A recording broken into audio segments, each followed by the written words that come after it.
Senior .NET devs, you ever throw a big refactor at an AI tool and watch it completely lose the plot halfway through?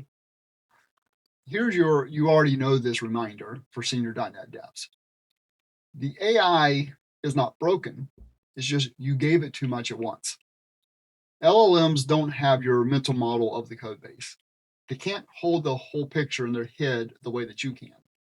So when you dump a massive refactor on them, they start strong, then they drift. Context bleeds, consistency dies.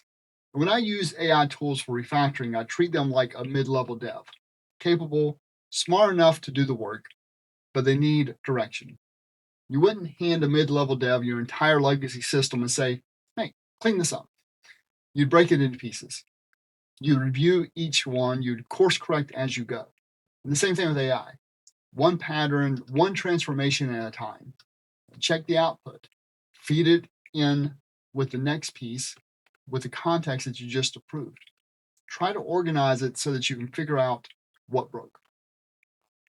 Ask yourself, would I trust a mid-level dev to do this unsupervised? If not, then don't trust the AI unsupervised either. For now, the AI is a capable pair programmer. For now, it's not a senior architect who knows your system. So stop treating it like one. Here's a tip. Have it write its progress to a file or use a tracking system. Refactors often have to be done sequentially. If you're not reviewing it as it goes, you'll end up with spaghetti code. The AI wants to drift from your patterns by default. So I built issue tracking into DevNitro specifically for this, but even then, large refactors are where it's easiest for AI to lose the plot. So I'm Chad Carter, helping .NET teams ship production apps faster. You already know what you're doing, so now just go and ship it. And hey, if this helped, you know the drill.